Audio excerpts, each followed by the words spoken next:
সকালবেলা ঘুম থেকে উঠে ফ্রেশ হয়ে নিলাম, তারপর মাকে বললাম খাবার দেওয়ার জন্য। মা একটু পর খাবার দিল, আর আমিও খাবার খেয়ে ব্যাগটা নিয়ে স্কুলে যাওয়ার জন্য রওনা দিলাম। আমি একা একা হেঁটে যাচ্ছি, আর তখনই দেখতে পেলাম আমার পাগলিটা একা একা হেঁটে যাচ্ছে। আমি দৌড়ে গিয়ে তার পাশাপাশি হাঁটতে লাগলাম।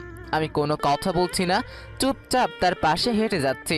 তখন আমি বললাম, অনেক ভালোবাসি তোমাকে, সারা জীবন তোমার পাশে থাকতে চাই, প্লিজ থেকে যাও না আমার হয়ে সারা জীবনের জন্য। আমি এখনো ভাবতে পারছি না তোর মতো ছোট লোক আমাকে ভালোবাসি কথাটা বলে কিভাবে। তুই একবার নিজেকে আয়নায় কখনো দেখেছিস? তোর কোনো যোগ্যতা আছে আমাকে প্রপোজ করে? সামান্য কৃষকের ছেলে হয়ে আমাকে প্রপোজ করিস? আমি তোর কাণ্ড দেখে হতবাক হয়ে গেছি। ফারিয়া, তুমি বিশ্বাস করো, আমি তোমাকে অনেক আগে থেকেই ভালোবাসি। আমি তোমাকে না বলে থাকতে পারছিলাম না, তাই আজকে তোমার সামনে এসে সাহস করে বলে দিলাম। ভালোবাসা তো আর ধনী গরিব দেখে হয় না, শুধুমাত্র হয়ে যায়। তুই কি এখন আমার সামনে থেকে যাবি, নাকি আমি এখানে কোনো সিন ক্রিয়েট করব? আমি ভালোই ভালোই বলছি, তুই এখন আমার সামনে থেকে চলে যা, না হলে কিন্তু এর চেয়ে অনেক খারাপ হতে পারে তোর সঙ্গে। আমি আর সেখানে কোনো কথা বলতে পারলাম না, চুপচাপ ফারিহার সামনে থেকে আমি চলে আসতে লাগলাম। আমি বাসায় আসতে আসতে আপনাদেরকে পরিচয়টা দিয়ে দিই। আমি শাহরিয়ার রহমান, বাবা মায়ের বড় ছেলে, ছোট একটা ভাই আছে। বাবা কৃষক, ফারিয়া হলো আমাদের গ্রামের চেয়ারম্যানের মেয়ে, একটু অহংকারী। গল্পে ফেরা যাক। আমি বাসায় আসতে আসতে সন্ধ্যা হয়ে গেল। আমি বাসায় এসে রুমে যাব, আর তখনই বাবা আমাকে দেখে বলতে লাগলো, শাহরিয়ার, তুই কি আর কোনোদিন মানুষ হবি না? এভাবেই যদি চলতে থাকে তাহলে তো এসএসসি পরীক্ষায় তুই ফেল করবি। আর তখন আমি কি কাউকে মুখ দেখাতে পারবো? আমি অভাবের কারণে নিজে দুবেলা খেতে পারি না, তবুও আমি তোর পড়াশোনা চালিয়ে নিচ্ছি। তুমি কোনো চিন্তা করো না, আমি এসএসসি পরীক্ষায় হয়তো ভালো রেজাল্ট করব। এখন একটু খারাপ হয়ে গেছে, তবে যেটুকু সময় আছে পরীক্ষা সামলে নিব। এই বলে আমি রুমে চলে আসলেই তাই বাবা আমার জন্য অনেক কষ্ট করে। অভাবের সংসার, তবুও আমাদের দুই ভাইকে অনেক কষ্ট করে পড়াশোনা করায়। আমি রুমে এসে মাকে বললাম, মা, খুব ক্ষুধা পাইছে, খাওয়ার কিছু আছে? খেয়ে একটু পড়তে বসতে হবে। আর কি, কালকে তো স্কুল আছে, পড়াগুলো শিখতে হবে। না, ঘরে তো তেমন কিছু নেই। আমি রান্না করছি, রান্নাটা হোক, একেবারে খেয়ে ঘুমিয়ে পড়িস। এখন একটু পড়তে থাক। তারপর আমি মাকে আর কোনো কিছুই বললাম না, কারণ আমি জানি ঘরে তেমন কিছুই নেই। তারপর আমি পড়তে বসলাম। তখনই ফারিহার কথাগুলো আমার কানে বাজতে লাগলো। আমি কোনো কিছুতেই যেন ফারিহার কথাগুলো বিশ্বাস করতে পারছিলাম না, কারণ মেয়েটাকে যে আমি অনেক ভালোবেসেছিলাম। আসলে ভালোবাসার মানুষের কাছ থেকে এরকম কথা শুনলে কিভাবে সহ্য হবে। তবুও আমি পড়া শেষ করে রাতের খাবার খেয়ে ঘুমিয়ে গেলাম। পরের দিন সকালবেলা ঘুম থেকে উঠে ফ্রেশ হয়ে নিলাম, তারপর মাকে বললাম খাবার দেওয়ার জন্য। আমি খাবার শেষ করে রেডি হচ্ছি, আর তখনই বাইরে থেকে রিফাত আমাকে ডাকতে লাগলো আর বলতে লাগলো, কি রে ভাই, তুই কই? আমি তোর জন্য সেই কখন থেকে দাঁড়িয়েছিলাম, শেষ পর্যন্ত আমাকে বাড়িতে আসতে হলো। তাড়াতাড়ি আয়, স্কুলে তো দেরি হয়ে যাচ্ছে। আমি তাড়াতাড়ি করে রেডি হয়ে রিফাতকে নিয়ে স্কুলে চলে আসলাম। আর আস্তে আস্তে আমি রিফাতকে বললাম, দোস্ত, আমাদের তো দেখতে দেখতে পরীক্ষার সময় চলে আসলো। এখন থেকে ভালো করে পড়াশোনা করতে হবে। আর তো বেশি সময় নেই, মাত্র 2 মাস বাকি আছে। হ্যাঁ রে দোস্ত, এখন থেকে খুব ভালো করে পড়াশোনা করতে হবে। আর তোর কপালে ফারিয়া আসলো না, ফারিয়াকে ভুলে যা, আর ভালো করে পরীক্ষা দিতে হবে। তারপর দুজনেই এসব কথা বলতে বলতে চলে আসলাম স্কুলে। আমাদের কোচিং করায়। আমি কোচিং শেষ করে বাসায় ফিরছি, আর পাশে তাকিয়ে দেখি ফারিহা তার বান্ধবীদের সঙ্গে বাসায় ফিরছে। আসলে আমরা একসাথেই পড়াশোনা করি। আর তখন আমাকে রিফাত বলতে লাগলো, দোস্ত, তুই কিন্তু ফারিয়ার দিকে একদম তাকাবি না। কালকে কিন্তু আমি সব কিছু শুনেছি। আর তোর জায়গায় আমি থাকলে কোনোদিন ওর সামনেও যেতাম না, তাকানো তো দূরের কথা। দোস্ত, ফারিহা শুধু একটু অহংকারী। ওর অহংকারটা যদি সরে যায় তাহলে দেখবি ফারিহা অনেক ভালো হয়ে যাবে। ওর মনটা অনেক সুন্দর, তাছাড়া আমি তাকে অনেক ভালোবাসি। ভাই, তোর জায়গায় আমি থাকলে হয়তো আমি ফারিয়ার দিকে কখনোই তাকাতাম না, কিন্তু তোকে দেখে সত্যি আমার গর্ব করতে ইচ্ছে করছে। ভাই, এসব পাম না মেরে তাড়াতাড়ি বাসায় চল, আমার খুব ক্ষুধা পাইছে। আর বিকেলবেলা মাঠের দিকে আসিস, আমিও আসবো, অনেক দিন খেলা হয় না। কিরে ফকিন্নি, তুই আজকে আর কোনো কথা বললি না? কালকের অপমানের কারণে কি তোর শিক্ষা হয়ে গেছে নাকি? বাহ, ভালো তো। দেখো ফারিয়া, আমি কি তোমার সঙ্গে খারাপ ব্যবহার করি? তাহলে তুমি আমার সঙ্গে কেন খারাপ ব্যবহার করো? তোমার বাবা চেয়ারম্যান দেখে কি তোমাকে সবসময় সম্মান করতে হবে? তোমাকে যেটুকু সম্মান দেওয়া সেটুকুই আমি দেই, তবুও কেন তুমি আমাকে অপমান করো? শুধুমাত্র ভালোবাসার কারণেই তো। তোর সঙ্গে আমি ঠিকই রিলেশন করতাম, কিন্তু কেন করলাম না জানিস? কারণ তোর সঙ্গে আমার স্ট্যাটাস যায় না। আমি বান্ধবীদের সঙ্গে কি বলবো বলতো? তোকে নিয়ে কোথাও যেতে পারবো না, তোকে নিয়ে কোথাও ঘুরতে পারবো না। আমারও একটা সময় আসবে, তুমি সব কিছু পেলে আমার কাছে চলে আসবে, শুধুমাত্র আমার কাছে ভালো থাকবে বলে। তোমার এসব অহংকার কোনো কিছুই কাছে আসবে না। যখন সময় হবে তখন দেখা যাবে। এর চেয়ে ভালো তোর মতো কারো লেভেল দেখে কারোর সঙ্গে রিলেশন কর, শুধু শুধু আমার পিছনে পড়ে থাকিস না। আমি যতদিন বেঁচে থাকবো ঠিক ততদিন আমি তোমাকে ভালোবেসে যাব। দূর থেকে হয়তো তুমি আমার হবে কিনা সেটা জানি না, তবে আমার বিশ্বাস তুমি একদিন আমারই হবে। ঠিক আছে, তাহলে তুই এই আশায় বসে থাক, আমি এখন বাসায় চলে গেলাম। তারপর আমি হাসতে হাসতে বাসায় চলে আসলাম, আর বাসায় এসে ফ্রেশ হয়ে খাবার খেয়ে নিলাম। তারপর আমিও এদিকে বাসায় চলে আসলাম। ফারিয়ার সঙ্গে একটু কথা বলে প্লিজ অনেক ভালোই লাগলো। আমি বাসায় এসে ফ্রেশ হয়ে নিলাম আর খাবার খেয়ে একটু রেস্ট নিয়ে বের হলাম ফুটবল খেলার জন্য। আমি মাঠের মধ্যে এসে দেখি আমার সব বন্ধুরা এসে দাঁড়িয়ে আছে। আমিও গিয়ে তাদের সঙ্গে খেলতে লাগলাম। হঠাৎ খেলার মাঝখানে দেখলাম ফারিহা রিয়ার সঙ্গে হেঁটে যাচ্ছে, হয়তো ঘুরতে বের হয়েছে। দোস্ত, আমি কিন্তু একটা কথা কিছুতেই বুঝতে পারছি না। শাহরিয়ার তোকে অনেক ভালোবাসে, তুই শাহরিয়ারকে কেন মেনে নিচ্ছিস না বলতো? সে তো অনেক ভালো একটা ছেলে, আজ পর্যন্ত কোনো মেয়ের দিকে তাকায়নি, শুধুমাত্র তোকে ভালোবাসে বলে। তোর যদি মন চায় তাহলে তুই গিয়ে শাহরিয়ার সাথে প্রেম কর। আমার এত ইচ্ছে নেই। আমি চাই অনেক ভালো একটা মানুষ থাকবে এবং অনেক স্মার্ট, যাকে দেখলে বুকের ভিতর ধুকধুক করে উঠবে। দোস্ত, তোর সব সিনেমার ডায়লগ অন্য কোথাও গিয়ে মারিস। এখন বল আসল কাহিনীটা কি? আর তুই ওর সামনে এভাবে কথা বলিস কেন, অপমান করিস কেন, এটা বল আগে। আমি বলতে পারি, তবে একটা শর্তে। তুই কখনো শাহরিয়ারকে তা বুঝতে দিবি না। আসলে শাহরিয়ার আমাকে যেরকম অহংকারী টাইপের মনে করে, আসলে কিন্তু আমি মোটেও তেমন না। পছন্দ হয়, তবে আমি চাই যে পরীক্ষার আগে এসব কোনো কিছুই করব না। আমি তোকে অনেক ভালো করে চিনি, তুই কেমন সেটাও জানি। সেই ছোটবেলা থেকে তোর সঙ্গে আমার বন্ধুত্ব। তবে একটা কথা, শাহরিয়ার কি তুই অনেক বেশি অপমান করে ফেলেছিস না ইদানিং? তুই তো ভালো করেই জানিস যে শাহরিয়ার সব কিছুই বুঝতে পারে, তাই একটু কড়াভাবেই ওর সঙ্গে কথা বলতে হয়, না হলে সব কিছুই বুঝে ফেলবে না। যদি পরীক্ষার পর শাহরিয়ার কখনো হারিয়ে যায় তখন কি করবি? আমার তো শাহরিয়ারকে দেখে এখনই প্রেম করতে ইচ্ছে করে, কিন্তু কি আর বলবো, শাহরিয়ার তো আমাকে কখনোই মেনে নেবে না। তুই যদি আরেকবার এই কথা বলিস তাহলে তোকে আমি মেরে এখানেই ফেলে চলে যাব। ওর দিকে তুই কখনো তাকাবি না, ওকে শুধু বড় ভাই মনে করবি। আর জানিস একটা কথা, ওর মলিন মুখের দিকে তাকালি না, আমার এতটা ভালো লাগে সেটা তোকে আমি বলে বোঝাতে পারবো না। ঠিক আছে, তোর যেমন ইচ্ছা তাই কর, তবে একটা কথা মনে রাখবি যে অবহেলা সহ্য করতে করতে একটা সময় কিন্তু পাথর হয়ে যায়, তখন সেই পাথরকে আবার ফুলে রূপান্তর করা এটা কিন্তু অনেক কঠিন। সেটা আমি জানি রে, কিন্তু আমি ভাবছি অন্য কথা। আমার বাবা তো শাহরিয়ারকে কখনোই মেনে নেবে না। রিলেশন হওয়ার পরে আমাদের কি অবস্থা হবে একবার ভেবে দেখেছিস? তুইও শাহরিয়ারকে ভালোবাসিস, শাহরিয়ারও তোকে অনেক বেশি ভালোবাসে। যদি দুজন এক হতে চাস তাহলে এটা ছাড়া কোনো উপায় নেই। আর যদি তোর বাবা মায়ের কথা চলতে চাস তাহলে নিজের ভালোবাসার মানুষ সব কিছু বিসর্জন দিতে হবে। তাহলে আর এসব কথা কখনো মাথায় আনিস না।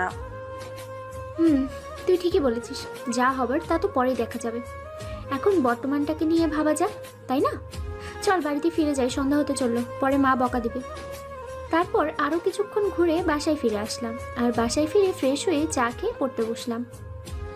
এদিকে আমি সন্ধ্যাবেলায় খেলা শেষে বাসায় ফিরে ফ্রেশ হয়ে পড়তে বসলাম, আর তখনই রিফাত আমার ফোনে মেসেজ করলো। রিফাত বলল, দোস্ত, ফারিয়াদের গাছের ডাব অনেক বড় হয়েছে, যাবি নাকি? তুই গেলে আমি সবাইকে মেসেজ দিয়ে বলি মাঠের মধ্যে আসার জন্য। আরে না, তুই কি পাগল হয়ে গেছিস নাকি? এখনো আমাকে বাড়ি থেকে বের হতে দিবে না। তাছাড়া আর ধরা খেলে একদম খবর আছে, চেয়ারম্যান শালা অনেক ঘাটতারা। একজন মানুষ সুযোগ পেলেই পিছনে বাস দিবে। তারপর আমি রিফাতের সঙ্গে আরও কিছু কথা বলে কল কেটে দিলাম। আর কল কেটে দিয়ে পড়তে বসলাম। আর পড়া শেষ করে খাবার খেয়ে রাতে ঘুমিয়ে গেলাম। পরের দিন সকালবেলা ঘুম থেকে উঠে ফ্রেশ হয়ে নিলাম আর স্কুলের দিকে যেতে লাগলাম। আর তখনই দেখলাম সাথে রিয়া আর ফারিহাও যাচ্ছে। আর তখনই রিফাত আমাকে পিছন থেকে ডাকতে লাগলো আর আমাকে এসে বলতে লাগলো, আমি তোকে সেই কখন থেকে পেছন থেকে ডাকছি যে আমার জন্য একটু দাঁড়া, কিন্তু তুই নিজের মতো করে হেঁটে যাচ্ছিস। ইদানিং কি কানে কম শুনিস নাকি? আরে না, তেমন কিছু না, চল তাড়াতাড়ি। তারপর আমি আর রিফাত কথা বলতে বলতে ফারিহাদের পিছনে পিছনে হাঁটছি। আর ওদিকে রিয়া ফারিহাকে বলতে লাগলো, দোস্ত, তোর জান পাখি তো তোর পিছনে পিছনে হাঁটছে, কথা বলবি নাকি? এখন ক্লাসে গেলে তোর কথা বলিস না, এখানে একটু কথা বলে নে। না, চুপচাপ ক্লাস হবে, এখন আমি কথা বলবো না। তাছাড়া আজকে দেখেই বোঝা যাচ্ছে যে মনটা হয়তো ভালো নেই। আর এখন যদি আমি তাকে শুধু শুধু এমন করি, হয়তো খারাপ হয়ে যাবে। শুধু শুধু দরকার নেই রে। এদিকে আমি কোনো কথা না বলে ক্লাসে চলে আসলাম। আর এভাবেই পার হয়ে গেল 2টা মাস। পরীক্ষাগুলো বেশ ভালোভাবেই দিলাম। এখন পরীক্ষা দিয়ে ফ্রি টাইম, তাই বাবার কাজে সাহায্য করছি। একদিন বাবার সঙ্গে খেতে কাজ করছিলাম আর তখনই রিফাত আসলো। আর রিফাত এসে আমাকে বলতে লাগলো, শাহরিয়ার চল তো আমার সঙ্গে, তোর সঙ্গে আমার কিছু কথা আছে, তাড়াতাড়ি উঠে আয়। আর চাচা, তোমারা দিন দিন চেহারা এরকম হয়ে যাচ্ছে কেন? খাওয়া দাওয়া করে নাকি? এখন বয়স হয়েছে না, তাই হয়তো এমন হয়ে গেছে। তোদেরও যখন বয়স হবে তখন তোরাও এমন হয়ে যাবি। তুই এখন বাড়িতে চলে যা, অনেক কাজ করেছিস। তারপর আমি বাবার কাছ থেকে এসে রিফাতকে নিয়ে একটা নিরিবিলি জায়গায় আসলাম। নিরিবিলি জায়গায় আছে আমি আর রিফাত পাশাপাশি বসলাম। আর তখন বলল, দোস্ত, এখন পর্যন্ত তুই কসিং এর বেতনটা সঠিকভাবে ক্লিয়ার করিস নি। স্যার তোকে দেখা করতে বলছে। আর এদিকে শুনলাম যে ফারিয়া নাকি ঢাকায় গিয়ে পড়াশোনা করবে। দোস্ত, আমি কি চিন্তা করছি জানিস? এমন চিন্তা করছি যে আমিও ঢাকায় চলে যাব। ঢাকায় গিয়ে অন্তত পক্ষে যদি নিজের খরচটা নিজে চালাতে পারি আর পাশাপাশি পড়াশোনাটাও চালিয়ে যেতে পারি, তাহলে অনেক ভালো হবে রে। আমার বাবা আমার জন্য অনেক করেছে রে। তুই জানিস আমি অনেক সময় না খেয়ে থাকি শুধুমাত্র আমার ছোট ভাইয়ের কারণে। কারণ আমি চাই না যে আমার ছোট ভাই না খেয়ে থাকুক। আমি যতটা না বুঝতে পারি, আমার ছোট ভাই কি ততটা বুঝতে পারে? সে কি ক্ষুধার যন্ত্রণা সহ্য করতে পারবে? আর ফারিহার কথা বলছিস? দোস্ত, অভাবের মধ্যে পড়লে ভালোবাসা জানালা দিয়ে পালায়। হ্যাঁ, তবে আমি ফারিহাকে কখনো ভুলতে পারবো না, এটা সত্যি। তুই তো আমার অবস্থাটা জানিস, তাই আমি তোর সঙ্গে ঢাকা যেতে পারবো না রে। আমাদের হয়তো আর কোনোদিন দেখা হবে কিনা সেটাও জানি না। রেজাল্ট কবে দিবে রে? রেজাল্ট হয়তো আরো 15 দিন পর দিতে পারে। আমি ভাবছি যে 2-1 দিনের ভিতরে ঢাকা চলে যাব। কি দরকার শুধু শুধু বাসায় বসে থেকে? মায়ের শরীরের অবস্থাও তেমন একটা ভালো নাই, বাবাও দিন দিন কেমন যেন হয়ে যাচ্ছে। তাছাড়া চেয়ারম্যান চাচার কাছে আমাদের প্রায় জমিগুলোই বন্ধক দেওয়া, জমিগুলো ফিরিয়ে আনতে হবে। কোনো ঝামেলা আর তার সঙ্গে আমার দেখা হবে না কেন? ফোন আছে তো, ফোনে যোগাযোগ করব। তুই আমার সেই ছোটবেলার বন্ধু। হ্যাঁ, সেটা তো বুঝতে পেরেছি। তা ঢাকায় গিয়ে কি করবে? প্রথমে কিছু ভেবেছিস? থাকবি কোথায় এসব কিছু ভেবেছিস নাকি শুধু শুধু এমনিতেই যাচ্ছিস? ঢাকায় তো আমার তেমন কেউ নাই, তাই গিয়ে কি চাকরি করব সেটাও তো জানি না। হয়তো গিয়ে কোনো একটা ব্যবস্থা হয়ে যাবে আমার। তুই কোনো টেনশন করিস না। আচ্ছা, আমাকে একটা হেল্প করতে পারবি? আমাকে তুই 3000 টাকা এনে দিতে পারবি? পরে তোকে আমি দিয়ে দিব। আমার কাছে মাত্র 1000 টাকা আছে। বুঝতেই পারছিস, ঢাকায় যাব, ঢাকার তো প্রয়োজন। ঠিক আছে, আমি তোকে কালকের মধ্যে কোনো একটা ব্যবস্থা করে 3000 টাকা দিয়ে দিব। কিন্তু তুই কি এবার ফারিয়ার কথাটা একবারও ভেবে দেখলি না? তোর ভালোবাসা কি এভাবে শেষ হয়ে যাবে? আমি আজকে সন্ধ্যার দিকে ফারিয়ার সঙ্গে দেখা করার ব্যবস্থা করব। তুই এতে কোনো না কোনো করবি না? প্লিজ ফারিয়াকে শেষবার বলে দেখ ও কি বলে। আমি রিয়াকে বলে ব্যবস্থা করছি। আমি এখন গেলাম, তুই বাসায় গিয়ে চলে যা। আমি সন্ধ্যার সময় মাঠে থাকবো। তারপর আমি রিফাতের সঙ্গে আরো কিছু কথা বলে বাড়িতে চলে আসলাম। আর বাড়িতে এসে গোসল করে খাবার খেয়ে শুয়ে আছে। আর এভাবেই কখন যে ঘুমিয়ে গিয়েছি মনেই নেই। আমি রিয়াকে মেসেজ করে দেখা করতে বললাম। আর একটু পর রিয়া বলল যে ও পুকুর পাড়ে দাঁড়িয়ে আছে। আমিও সেখানে গেলাম। তখন রিয়া আমাকে বলল, কি রে, তুই আমাকে হঠাৎ করে এখানে দেখা করতে বলছিস কেন? তোর কি কোনো কিছু হয়েছে, নাকি নাকি তোর প্রেমের মধ্যে আবার ঝামেলা লেগেছে? আমার কোনো কিছু হয়নি, তবে শাহরিয়ার অনেক কিছু হয়ে গেছে। শাহরিয়ার নাকি 2 দিন পরে ঢাকায় চলে যাবে, সেখানে গিয়ে হয়তো চাকরি করবে আর পড়াশোনা চালিয়ে যাবে। কিন্তু হঠাৎ করে শাহরিয়ার ঢাকা যাওয়ার জন্য সিদ্ধান্ত কেন নিল? শাহরিয়ার তো এখানেই ভালো আছে। তাছাড়া এখানে কোথাও কলেজে ভর্তি হবে, রেজাল্ট দেওয়া হলে। ফারিহাও আমাকে বলেছে যে যত কষ্ট করেই হোক শাহরিয়ারের জন্য গ্রাম থেকে যাবে। শাহরিয়ারের জন্য থেকে যাবে মানে? আমি তো কোনো কিছুই বুঝতে পারছি না। ও তো শাহরিয়ারকে পছন্দ করে না, সবসময় অপমান করতো। তারপর আমি রিফাতকে সব কিছুই খুলে বললাম, আর সব কিছু শুনে রিফাত হাসতে লাগলো। আর তখন আমি বললাম, তাহলে আমি এখন যাই, গিয়ে ফারিহাকে খবর দেই, আর সন্ধ্যাবেলায় দেখা করাটা ব্যবস্থা করা যাবে। তুই আর আমি ছাড়া তো আর কেউ হেল্প করতে পারবে না।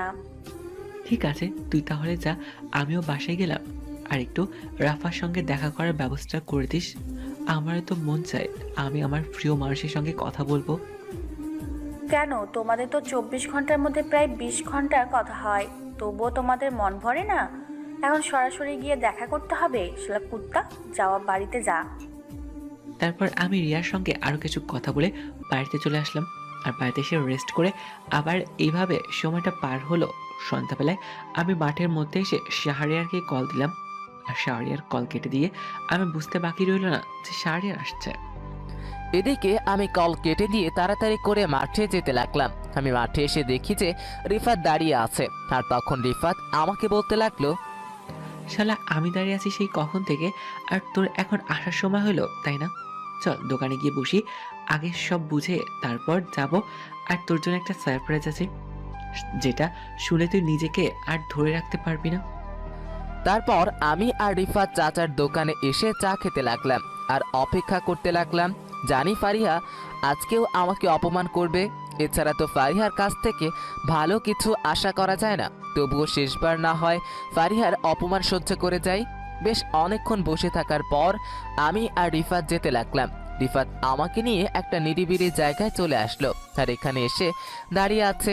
আর একটু পরেই দেখতে পেলাম রিয়া আর ফারিহা এদিকেই আসছে। আমি চুপচাপ দাঁড়িয়ে আছি। রিয়া এসে রিফাতকে বলতে লাগলো, রিফাত, বেশি সময় দেওয়া যাবে না, সর্বোচ্চ 20 মিনিট ওরা কথা বলবে, বুঝতে পেরেছিস? আর তুই আমার সঙ্গে, আমরা এখন থেকে কোনো কাজে নেই।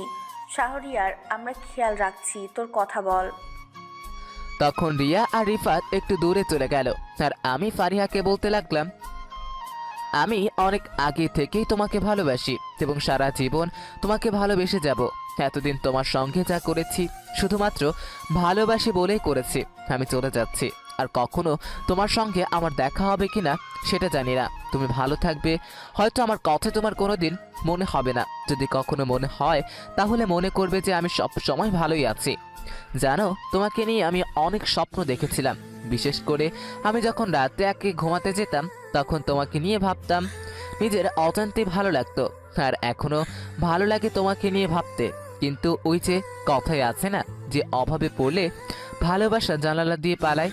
আমার অবস্থা হয়েছে তেমন, যেখানে আমি নিজেই চলতে পারছি না সেখানে ভালোবাসা নামক পবিত্র জিনিসটা তো আমাদের জন্য নয়। আসলে মধ্যবিত্তরা কখনো কাউকে ভালোবাসতে নেই, কারণ সবকিছু চাইলেও পূরণ হয় না। মধ্যবিত্তের ভালোবাসা হলো বেমানান, এগুলো তাদের পক্ষে মানায় না। অনেক কথা বলে ফেললাম, হয়তো তোমার খারাপ লাগবে। যদি পারো আমাকে ক্ষমা করে দিও। অনেক বিরক্ত করেছে তোমাকে। রাস্তায়, পথে ঘাটে, স্কুলে, প্রাইভেটে, মনে হয় জায়গায় তোমাকে বিরক্ত করেছি। ক্ষমা করে দিও।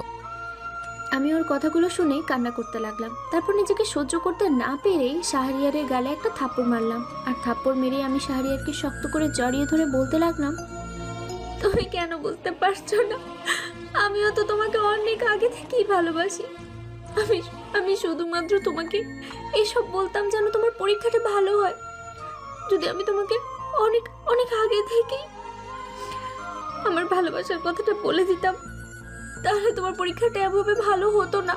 আর তোমার ক্ষেত্রে পড়াশোনাটা বেশি দরকার, সেটা আমি চিন্তা করেই আমি এমনটা করেছি। আমি তোমাকে অনেকভাবে কষ্ট দিয়েছি। তুমি হয়তো রাত জেগে কান্না করেছো আমার জন্য, সেটা আমি জানি, কিন্তু আমিও কোনো কিছুর উপায় বুঝতে পারছিলাম না। এদিকে বাবাকে অনেক ভয় পেতাম, তাই সবকিছু মিলিয়ে কেমন যেন হয়ে গিয়েছিলাম নিজে নিজে। কিন্তু আমি অনেক কষ্ট পেয়েছিলাম। তোমাকে যখন আমি কথাগুলো বলতাম তখন নিজের অজান্তেই চোখ দিয়ে পানি আসতো। আমি অনেক ভালোবাসি তোমাকে, আমাকে ছেড়ে কোথাও যাবে না তুমি। আমি তোমাকে কোথাও যেতে দেব না, সব সময় তোমার কাছে থাকবো আমি। তোমাকে ছাড়া আমি থাকতে পারবো না। প্লিজ আমার জন্য না হয় তুমি থেকে যাও, প্লিজ। এদিকে ফারিহা আমাকে জড়িয়ে ধরে কান্না করতে লাগলো। আমি এটার জন্য মোটেও প্রস্তুত ছিলাম না। এখন আমি ফারিহাকে কি বলবো সেটাই চিন্তা করছি। আমাকে ভালোবাসে এটা শোনার পর আমার খুশি হওয়ার কথা, কিন্তু কেন জানি খুশি হতে পারছি না। তারপর আমি নিজেকে সামলে ফারিহাকে বললাম, আমি এখানে থাকলে হয়তো নিজেকে কখনো উন্নতি করতে পারবো না। তুমি সব কিছুই হয়তো বুঝতে পেরেছো। আমাকে নিজেকে নিজে কিছু করতে হবে, পাশাপাশি পড়াশোনাটাও চালিয়ে যেতে হবে। বাবা আমাদেরকে আর নিতে পারছে না, সেটা আমি বুঝতে পারছি। বাবা নিজের মুখে না বললেও আমি বুঝতে পারি। তাহলে আমার কি হবে? আমি যে তোমার জন্য ঢাকায় যাব না ভেবেছিলাম, এখানেই থাকবো।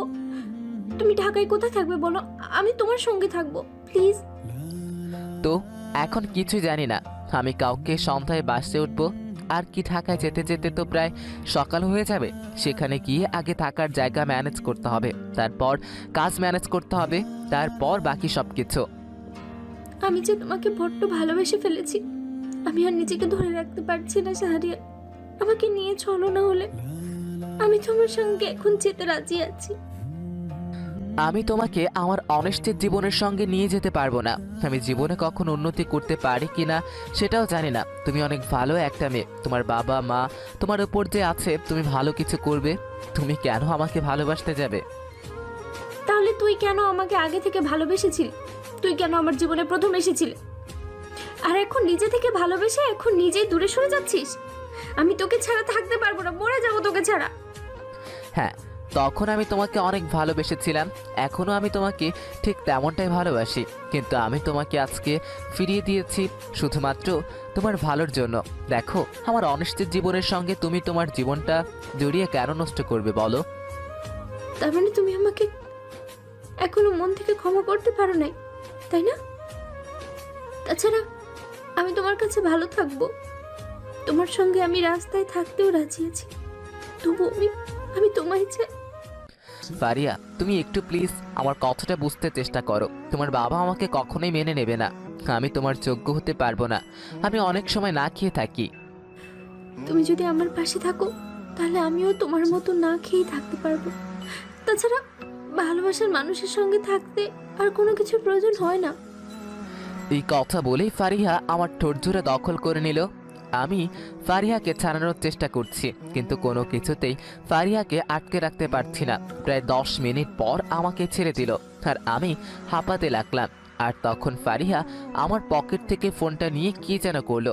একটু পর ফোনটা আমাকে দিয়ে বলল, শোনো, আমি আমার নাম্বার তোমার ফোনে সেভ করে দিয়েছি, যেখানেই যাবে আমাকে বলে যাবে। আর তুমি আগে ঢাকায় গিয়ে সেটেল হও, 2 দিন পর আমিও আসছি তোমার কাছে। তুমি যে জায়গায় যাবে আমিও ঠিক সেই জায়গায় যাব। আর এই জায়গায় যাবে, এখানে আমার ফুপুর বাসা, আমার কাছাকাছি থাকবে। আমিও অনেক হেল্প করতে পারবো তোমাকে, দেখা করতে পারবো তোমার সাথে। তোমাকে না দেখে তো আমি থাকতে পারবো না। আর এখন তো বাবা আমাকে বাড়ি থেকে বের হতেও দেয় না। কালকে যাওয়ার আগে আমার সাথে দেখা করবে, তবে সেটা ওদেরকে জানানোর প্রয়োজন নেই। আমাদেরটা আমরাই ব্যবস্থা করে নেব, কারণ ওরা আমাদের জন্য অনেক করেছে। যদি একবার কেউ জানতে পারে যে আমাদেরকে ওরা সাহায্য করেছে, তাহলে ওদেরকে সমস্যা করতে পারে। তাই আমাদের জন্য অন্য কেউ সমস্যায় পড়ুক, এটা তো আমি চাই না। তুমি আমার জন্য এত কিছু কেন করবে? তুমি যদি একবার তোমার কিছু হয়ে যায় তাহলে কখনো কি আমি নিজেকে ক্ষমা করতে পারবো বলো? শোনো, একটা কথা সব সময় মনে রাখবে, বিপদের সময় যদি প্রিয় মানুষটা সাহস দেয় তাহলে সব কিছু মোকাবেলা করতে অনেক সহজ হয়ে যায়। তার মানে অবশেষে তুমি আমাকে নিজের করেই ছাড়বে? তোমাকে ছাড়া আমার অনেক কষ্ট হবে থাকতে, কিন্তু তবুও থাকতে হতো। এখন আমি বাসায় চলে গেলাম, আর বাসায় গিয়ে তুমি মেসেজ করবে, ঠিক আছে? করবে তো? আর কথা বলতে পারবো না, তাই মেসেজ করতে হবে। তখনই ফারিহা আমাকে একটা ঠোঁটে আলতো করে চুমু দিয়ে দৌড়ে চলে যায়। এরপর আমিও রিফাতের কাছে চলে আসলাম।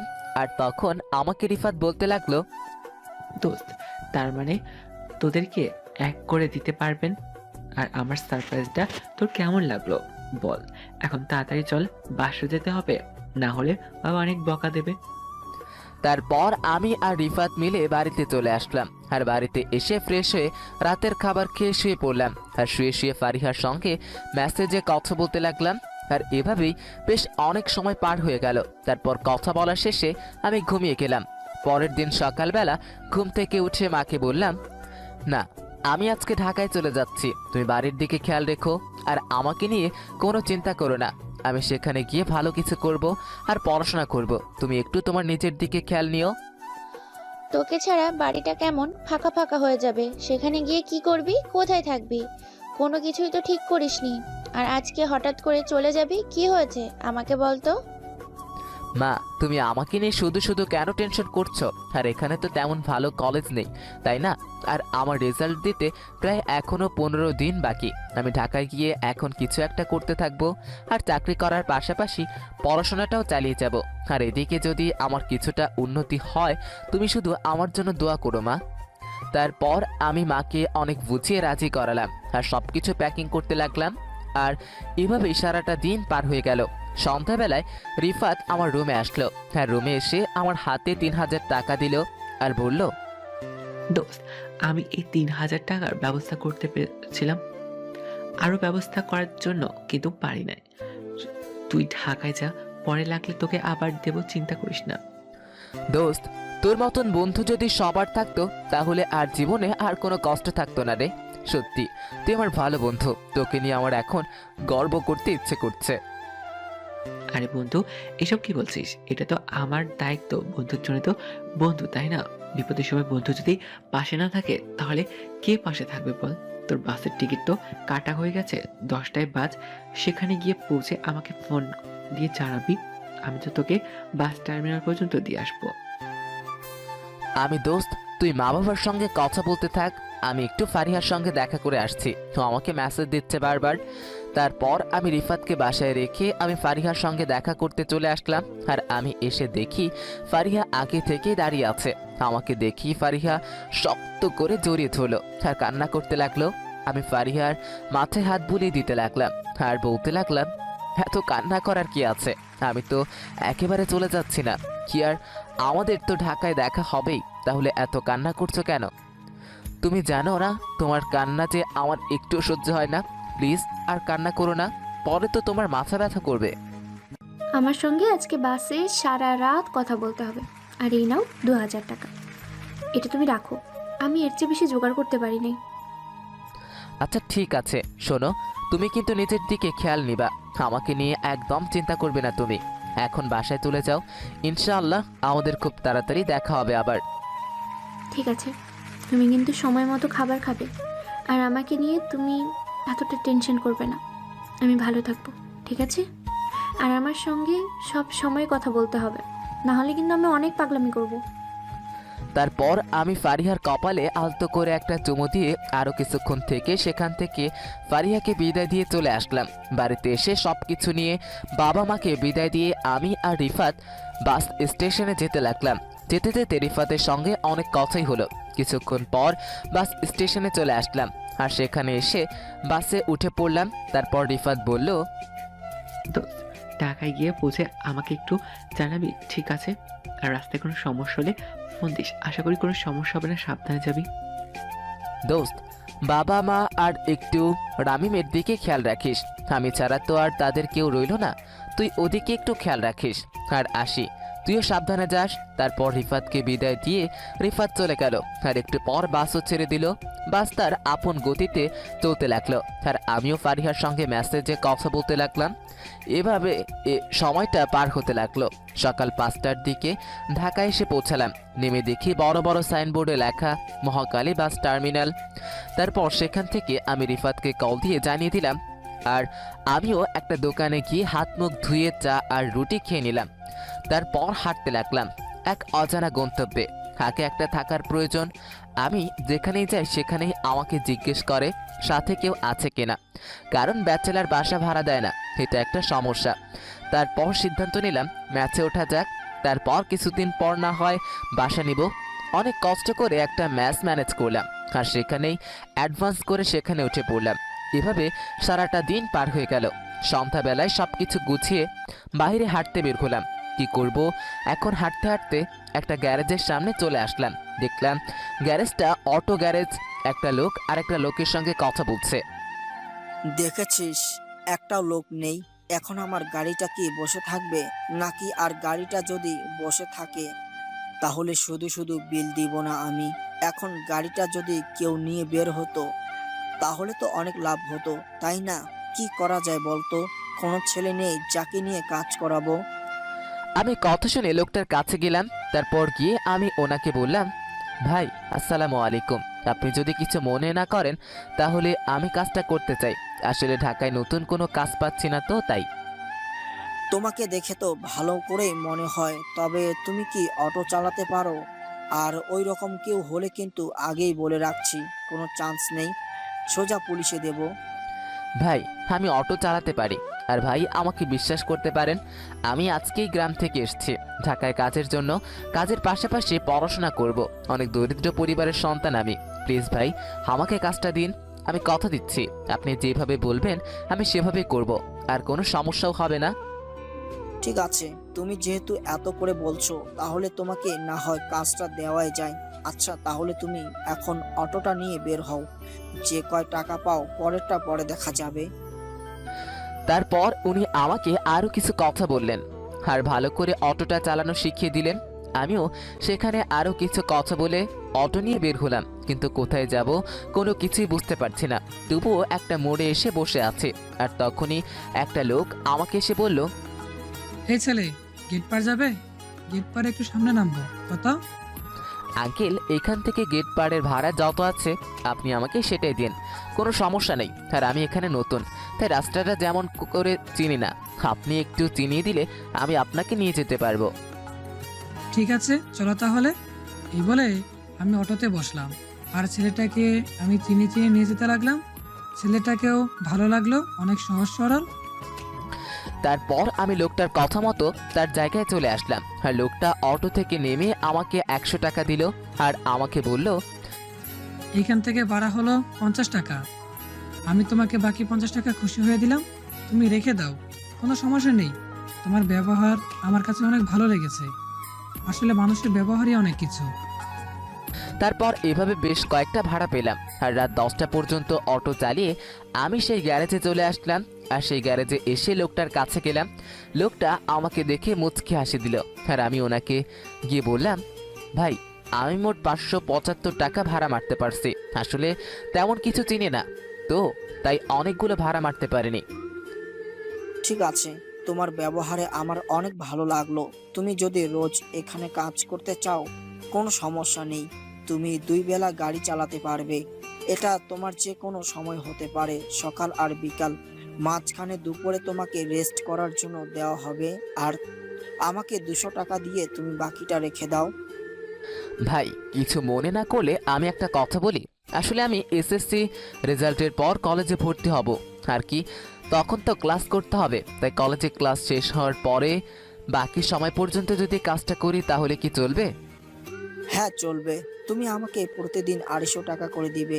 250 টাকার পরে যা থাকবে সেগুলো তোমার। এই 250 টাকা হলেও আমদানি, তবে কিছুদিন পরে 300 টাকা দিতে হবে। তুমি যেহেতু প্রথম তাই 250 টাকা বললাম। আর চাবি তোমার কাছে রেখে দাও। তারপর লোকটার সঙ্গে আরও কিছু কথা বলে আমি ম্যাসে চলে আসলাম। তারপর আমি বাইরে থেকে খাবার কিনে নিয়ে এসে চলে আসলাম। আর ম্যাসে এসে খাবার খেয়ে ফারিহার সঙ্গে কথা বলতে লাগলাম। ফারিহাকে সব কিছু খুলে বললাম। আর সব কিছু শুনে ফারিহা আমাকে বলল, তোমাকে অনেক স্ট্রাগল করতে হবে শাহরিয়ার। তুমি যদি স্ট্রাগল না করো তাহলে জীবনে কখনো উন্নতি করতে পারবে না। আমি তোমার পাশে সব সময় আছি এবং থাকবো ইনশাআল্লাহ। তারপর এভাবে ফারিহার সঙ্গে বেশ কিছু সময় কথা বলতে লাগলাম। আর কথা বলা শেষে ঘুমিয়ে গেলাম। এভাবেই পার হয়ে গেল 15টা দিন। এই 15 দিনে বেশ ভালোই চলেছিল দিনকাল। আজকে রেজাল্ট দিয়েছে, মোটামুটি বেশ ভালোই রেজাল্ট করতে পেরেছে, কিন্তু ফারিহা A+ পেয়েছে। তারপর আমি একটা কলেজে ভর্তি হলাম, আর এদিকে ফারিহাও ঢাকায় চলে আসে। ফারিহাও একই কলেজে ভর্তি হয়। ফারিহা থাকে তার ফুপুর বাসায়। আমার এখান থেকে প্রায় 20 মিনিট লাগে। একদিন সকালবেলা রেডি হয়ে কলেজের দিকে যাচ্ছি, তার কিছুক্ষণ পর হেঁটে হেঁটে কলেজে চলে আসলাম। কলেজে এসে এক পাশে বসে আছি, আর একটু পর ফারিহা এসে আমার পাশে বসলো, আর আমাকে বলতে লাগলো, এই নাও 1000 টাকা, এটা রেখে দাও।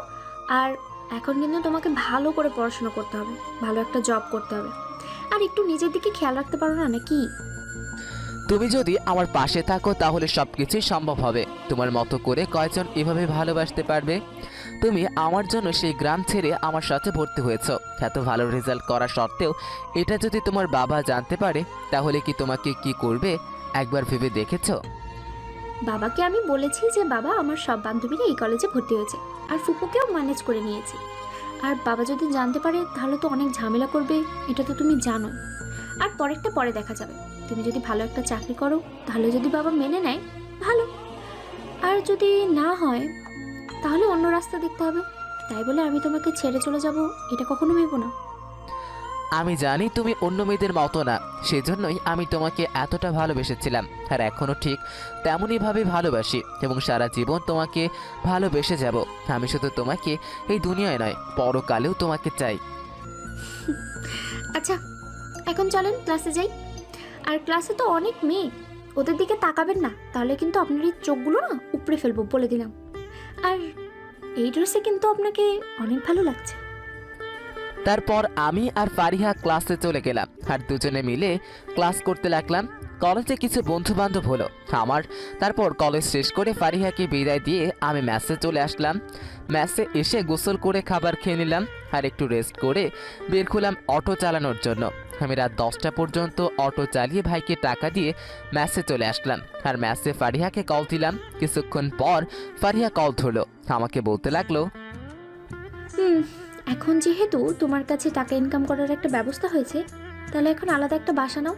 এই মেসে থাকলে তুমি ঠিকমতো খাবার খেতে পারবে না। তুমি দেখেছো তোমার শরীরের অবস্থা কি হয়েছে এখন? বাসা তো নিতে পারবো, কিন্তু আমি খাবার খাবো কিভাবে? পরে তো নিজেকে রান্না করে খেতে হবে। এখানে তো তবুও বুয়া এসে রান্না করে দিয়ে যায়। সকালের খাবারটা আমি নিয়ে আসবো, সকালেরটা নিয়ে তোমাকে চিন্তা করতে হবে না। আর দেখি যদি রাতেরটার ব্যবস্থা করতে পারি তাহলে তো ভালোই হবে। তুমি না হলে খাবারটা এসে নিয়ে গেলে। এত কিছু যে করছো, তোমার ফুপু যদি জানতে পারে তাহলে তোমাকে কি করবে একবার ভেবে দেখেছো? তোমার ফুপু তো সরাসরি তোমার বাবার কাছে গিয়ে বলবে, তখন তোমার সমস্যা হবে। তোমার খাবার দিতে হবে না, আমি নিজেই না হয় রান্না করে খেতে পারবো।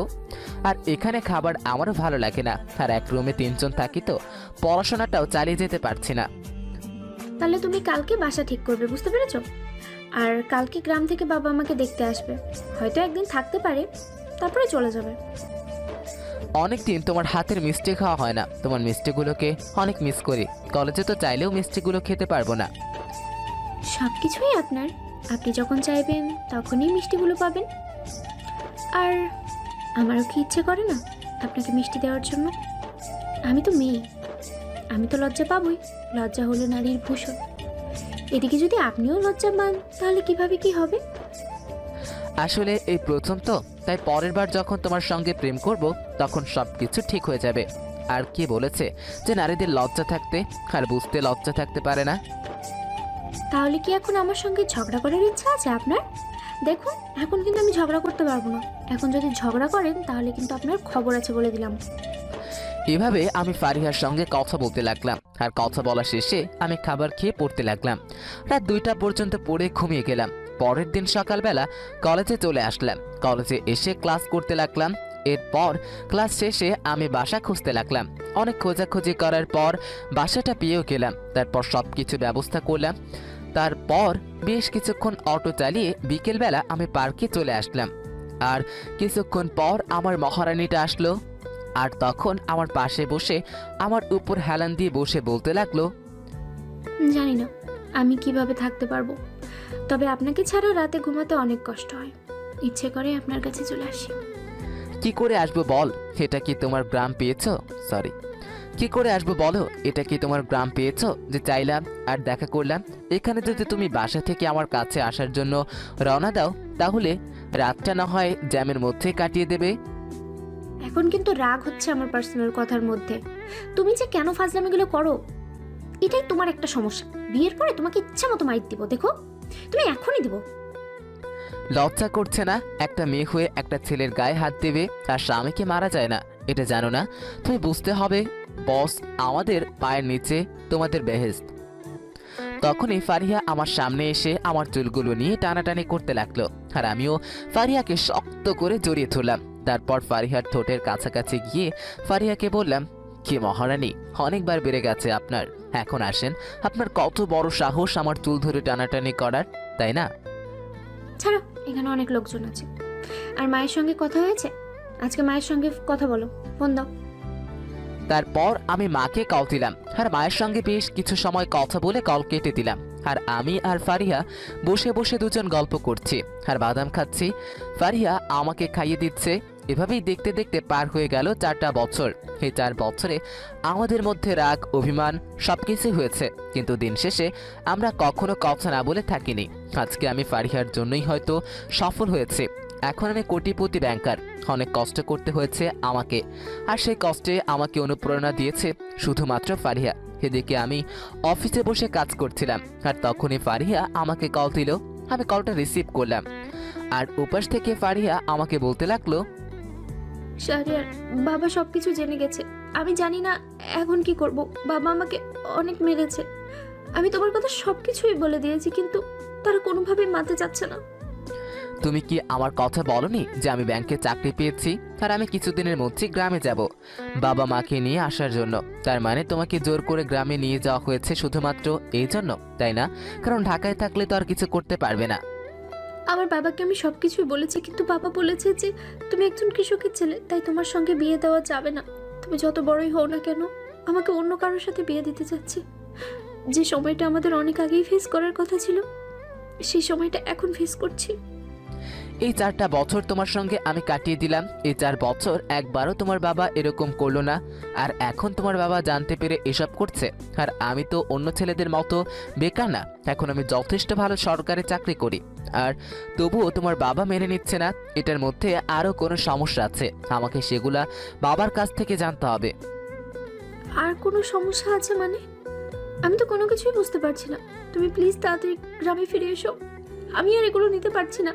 আমি অনেক কষ্টে তোমাকে ফোন করেছি। তুমি কোনো চিন্তা করো না, আমি কালকেই গ্রামে আসছি। আর আজকে না হয় তুমি একটু সহ্য করে নাও, আমি কালকে এসেই সব কিছুর ব্যবস্থা করছি। অনেক সহ্য করেছি, আর সহ্য করব না। তোমার বাবার সবটা সময় দাপট দেখিয়ে বেরিয়েছে, ওনার ব্যাপারে ভালো করে ব্যবস্থা নিতে হবে। তুমি এই ব্যাপারে কোনো কথা বলবে না। তারপর আমি ফারিহার সঙ্গে আরও কিছু কথা বলে কল কেটে দিলাম, আর কিছু ফাইল নিয়ে আমি ঘাটাঘাটি করতে লাগলাম। আর তখনই জুনিয়র অফিসার রফিক সাহেব এসে আমাকে বলতে লাগলো, স্যার, আপনাকে এই ফাইলগুলো দেখতে বলেছে একটা লোক। আমাদের ব্যাংক থেকে প্রায় 2 কোটি টাকা নিয়েছে, কিন্তু এখন পর্যন্ত দেওয়ার কোনো নাম নেই। আপনি সাইন করে দিলেই ওনার ব্যাপারে কোনো আইনি ব্যবস্থা নেওয়া যাবে। ঠিক আছে, আপনি গিয়ে আপনার কাজ করেন, আমি ফাইলটা দেখি আপনাকে জানাচ্ছি। একটু পরে আর 2 কোটি টাকা কিভাবে নিয়েছে? স্যার, বিভিন্ন মিথ্যা কথা বলে টাকাগুলো নিয়েছে। আমরা আপনার সিগনেচারের জন্য ওয়েট করছি। আপনি সিগনেচার করে দিলে আমরা ওনার বাসায় যাব। বাসায় গিয়ে যদি টাকা পরিশোধ করতে না পারে, তাহলে আমরা আইনি ব্যবস্থা নিব। তারপর রফিক সাহেব আরও কিছু কথা বলে উনি চলে গেলেন, আর আমিও ফাইলগুলো দেখতে লাগলাম। আর হঠাৎ করে একটা লোকের ছবি দেখে আমি আটকে উঠলাম, কারণ লোকটা আর কেউই নয়, লোকটা হলো আমাদের চেয়ারম্যান আছে ফারিহার বাবা। উনি যে সব কাজ করবে এটা আমি আগে থেকেই আন্দাজ করেছিলাম। তারপর আমিও সিগনেচার করে দিলাম, আর ফাইলটা রফিক সাহেবের কাছে পাঠিয়ে দিলাম। আর তখন আমার ফোনে একটা কল আসলো, আর আমি কলটা রিসিভ করলাম, আর কিছুক্ষণ কথা বলে কলটা কেটে দিলাম, কারণ আমাকে এখন ব্যাংকের হয়ে চেয়ারম্যানের বাসায় যেতে হবে। তারপর আমিও রেডি হয়ে নিলাম, আর কিছুক্ষণ পর আমি রফিক সাহেব আর 2 জন পুলিশ নিয়ে গ্রামে যেতে লাগলাম। প্রায় 4 ঘন্টা জার্নি করার পর গ্রামে এসে পৌঁছালাম। তারপর সোজা চেয়ারম্যান সাহেবের বাড়ির সামনে চলে আসলাম, আর আমি মাস্ক পরে আছি। তখন রফিক সাহেব বলতে লাগলো, চেয়ারম্যান সাহেব, আপনি কি বাসায় আছেন? আমরা ব্যাংক থেকে এসেছি। আপনি একটু বাইরে আসেন, আপনার সঙ্গে আমাদের কিছু কথা আছে। কিছুক্ষণ পর চেয়ারম্যান সাহেব বের হয়ে আসলাম, আর আমাদেরকে দেখে হয়তো চেয়ারম্যান সাহেব ভয় পেয়ে গেল। আর তখন রফিক সাহেব বলতে লাগলো, আপনি আমাদের ব্যাংক থেকে 2 কোটি টাকা লোন নিয়েছেন, কিন্তু আপনার টাকা দেওয়ার কোনো উপায় দেখছি না। আপনি কি এখন টাকাগুলো পরিশোধ করতে পারবেন, নাকি আমরা অন্য কোনো ব্যবস্থা নিতে বাধ্য হব? স্যার, আমাকে আরও একটা মাস সময় দিতে হবে। আসলে আমি একটা কাজে টাকাগুলো খরচ করে ফেলেছি, তার জন্য আমি এখন টাকাগুলো দিতে পারছি না। চেয়ারম্যান সাহেব, আমরা কিন্তু আপনার ব্যাপারে সমস্ত কিছু খবর নিয়েই আপনার বাসায় এসেছি, না হলে আমাদের আসার কোনো প্রয়োজন ছিল না। আপনার নামে আরও কিছু কমপ্লেন রয়েছে। আপনি বিভিন্ন ব্যাংক থেকে লোন নিয়েছেন এবং সেগুলো পরিশোধ করছেন না, এমনকি ফোন দিলে ফোনও ধরছেন না। চেয়ারম্যান সাহেব, উনি হলেন আমাদের ব্যাংকের নতুন ম্যানেজার। আমরা ম্যানেজার সাহেবকে নিয়ে আপনার কাছে এসেছি। আপনি অন্য অন্য ব্যাংকের টাকা দিতে হবে না, আমরা শুধু আমাদেরটা নিতে এসেছি।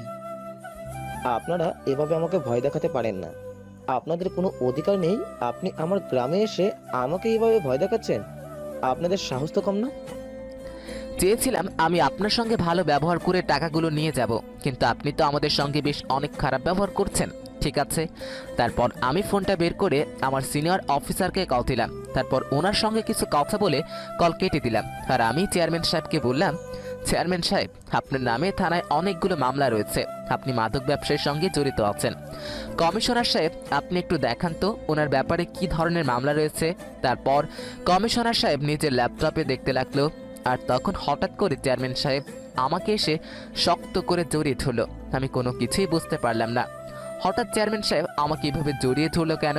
আর আমাকে এসে বলতে লাগলো, আমি তোকে চিনতে পেরেছি। তুই আমাদের গ্রামের ছেলে শাহরিয়ার, তুই আমাদের গর্ব। তুই থাকতে আমাকে ওরা এসব কথা বলছে। চেয়ারম্যান সাহেব, আপনি হয়তো কোনো কিছু ভুল করছেন। আমি আপনাদের শাহরিয়ার নই, আর আমি শাহরিয়ারকে চিনি না। তখনই কমিশনার সাহেব আমাকে এসে বলল, ওনার নামে অস্ত্র পাচার, মাদকদ্রব্য বিক্রয়, এসব নানান রকম থানায় মামলা রয়েছে এবং ওনারা কোনো ব্যবস্থা নিতে পারছে না, সবাইকে টাকা দিয়ে কিনে ঢেকেছে। তখন কমিশনার সাহেব পুলিশ নিয়ে চেয়ারম্যান সাহেবকে অ্যারেস্ট করলো। আর আমি বললাম, চেয়ারম্যান সাহেব, সরকারিভাবে আপনি জমিগুলো দখল করা হয়েছে। সাকিব সাহেব, আপনি এখনই কাগজ রেডি করে আমাকে দিন। তারপর সাকিব সাহেব আমার কথা মতো কাগজগুলো রেডি করলো। আর চেয়ারম্যান সাহেবের কাছ থেকে সিগনেচার নিয়ে জমিগুলোর উপর সাইনবোর্ড লাগিয়ে দিলাম। এসব করতে করতে বেশ অনেক সময় পার হয়ে গেল। হঠাৎ করে একটা রুমের দিকে চোখ পড়লো, আর জানালার পাশে একটা মানুষকে কান্না করতে দেখছি। সেই মানুষটার কেউই নয়, সেই মানুষটা হলো ফারিহা। আমি কি রুমের দরজা খুলে দিলাম। তখন ফারিহা কান্না করতে করতে আমাকে শক্ত করে জড়িয়ে ধরলো, আর আমি ফারিহার মাথায় হাত বুলিয়ে দিতে লাগলাম। তারপর আমি রফিক সাহেবকে বললাম, রফিক সাহেব, আপনি সবাইকে নিয়ে চলে যান, আর আমি সকল রিপোর্ট পাঠিয়ে দিব। তারপর রফিক সাহেব সবাইকে নিয়ে চলে গেল, আর আমিও ফারিহাকে নিয়ে আমাদের বাড়িতে চলে আসলাম। সবাই আমাকে দেখার জন্য বাড়িতে চলে আসলো, আর আমি এসে দেখি বাবা বাড়িতেই আছে। আমি গিয়ে বাবাকে সালাম করলাম, আর বাবাকে বললাম, বাবা তুমি কেমন আছো? অনেকদিন পর তোমাকে দেখলাম। অনেক ভালো আছি রে, তুই চলে এসেছিস, এখন আমরা সকলেই ভালো আছি। আয় ভিতরে আয়। ফারিয়া মা, তুমিও আসো। তারপর আমি ভিতরে চলে আসলাম ফারিহাকে নিয়ে, আর ভিতরে এসে মায়ের সঙ্গে কথা বলতে লাগলাম। মা আমাকে শক্ত করে জড়িয়ে ধরে কান্না করতে লাগলো। আর এভাবেই বেশ অনেক সময় পার হয়ে গেল। আর এক সময় মা আমাকে বলল, তাহলে এবার তোর বিয়েটা সেরে ফেলি, কি বলিস? আর এই শেষ বয়সে গ্রাম ছেড়ে চলে যাব শহরে, কেমন যেন হয়ে যায় না? শেষটা না হয় গ্রামেই পার করে দিই। মা, আমি তোমাদের এখান থেকে চলে যাওয়ার পর ঢাকায় অটো চালিয়েছি আর রাত জেগে পড়াশোনা করেছি। কত ঝড় ঝাপটা আমাকে সহ্য করতে হয়েছে সেটা আসলে তোমাকে বলে বোঝাতে পারবো না। এমনও দিন গিয়েছে যে আমি মানুষের হাতে নাই পর্যন্ত খেয়েছি, কিন্তু কখনো কাউকে বলি নাই। এই যে দেখছো মেয়েটা ফারিহা, এই মেয়েটা আমার জন্য সব সময় কান্না করতো। আর এত কষ্ট করে আমি পড়াশোনা শেষ করে ব্যাংকে চাকরি পেয়েছি, তুমি আমার স্বপ্নটা পূরণ করবে না? আমি চেয়েছিলাম তোমরা শহরে গিয়ে আমার সঙ্গে থাকবে, শেষ বয়সে আরাম করবে। অনেক তো কষ্ট করেছো তোমরা দুজন, প্লিজ মা না করো না, চলো আমার সাথে। তখন এই কথা শুনে মা আমাকে শক্ত করে জড়িয়ে ধরলো, আর আমিও তোমাকে জড়িয়ে ধরে কান্না করে দিলাম। আর এভাবেই সময়টা পার হয়ে গেল। তারপর আমাদের বিয়ের ব্যবস্থা করা হলো। সকল নিয়মকানুন শেষে আমাদের বিয়েটা হয়ে গেল। আর বিকেলবেলা গাড়ি নিয়ে বাসায় ফিরতে লাগলাম, সাথে বাবা মা আর নতুন বউ। আমি আর ফারিহার পিছনে বসে আছি, ড্রাইভার গাড়ি চালাচ্ছে। চলে গেছে আমাদের সামনে, বাবা মা বসে আছে, আমি ফারিহা আর কোলে মাথা দিয়ে শুয়ে আছে। আর ফারিহাকে কানে কানে বলতে লাগলাম, জানো আজকে আমার অনেক ভালো লাগছে, আমি আমার বাবা মাকে আমার সঙ্গে এনে রাখতে পেরেছি, এটাই অনেক সত্যি। প্রিয় মানুষটা যদি পাশে থাকে তাহলে সবকিছু করতে সহজ হয়ে যায়। অনেক আছে যারা বেকার ছেলে দেখে অন্য কাউকে বিয়ে করে নেয়, কিন্তু বেকার ছেলেটা একটা সময় ঠিকই চাকরি পায়, তার দিনটা ওই রকম আর থাকে না, কিন্তু সবকিছু ফিরে পেলেও প্রিয় মানুষটা হারিয়ে যায়। আমি সব সময় তোমার পাশে ছিলাম এবং সারাটা জীবন তোমার পাশে থাকবো ইনশাআল্লাহ। কিন্তু আমার একটা জিনিস ভাবতেই কষ্ট হচ্ছে যে আমার বাবা এতটা খারাপ ছিল। আমার বাবা মাদকদ্রব্য ব্যবসা করত, এতটা খারাপ লোক ছিল, এটা আমি কখনো কল্পনাও করতে পারি। যে বাবাকে নিয়ে আমি এতটা গর্ব করতাম সেই রকম। তবে আমার কোনো দুঃখ নেই, যে অন্যায় করেছে তার শাস্তি পেতে হবে, আইন তাকে যে শাস্তি দেয় এতে আমার কোনো দুঃখ নেই। তোমার দেবর রামিমও তো অনেক বড় হয়ে গেছে, তা এখন তো তাকেও বিয়ে করাতে হবে নাকি? আজকের রামিমের জন্যই আমি তোমার সঙ্গে সেই সকালবেলা কথা বলতে পেরেছিলাম, বুঝতে পেরেছো? রামিম না থাকলে তোমাকে আমি কল দিতেই পারতাম না। আর আমার দেবরটা কিন্তু সেই দেখতে, দেখলেই প্রেম করতে ইচ্ছে করে। উফ, কেন লজ্জা করছে না? আমার সামনে তুমি আমার ছোট ভাইয়ের প্রশংসা করছো, মেয়ে নাক ফাটিয়ে দেব, চেনো আমাকে? এমনিতেও ওর সঙ্গে আমার প্রেম টেম চলছে, কিন্তু তোমার জন্য আসলে কোনো প্রেম করে না শান্তি নেই। এখন ভালো করে প্রেম করতে পারো। ঠিক আছে, আমার কোনো সমস্যা নেই, আমিও তাহলে রিয়ার সঙ্গে প্রেম করব। রিয়াকে যদি বলি যে তুই তোর জামাইকে ছেড়ে দিয়ে আমার সঙ্গে চলে আয়, চলে আসবে, কোনো সমস্যা নেই। চুপ, একটা কথা বলবে না? তোমার লজ্জা করছে না বইয়ের বান্ধবীর সঙ্গে প্রেম করতে? আর এটা তুমি নিজের বউয়ের কাছে বলছো, তাই না? আমি আমার ভাগনা কাউকে দিতে পারবো না।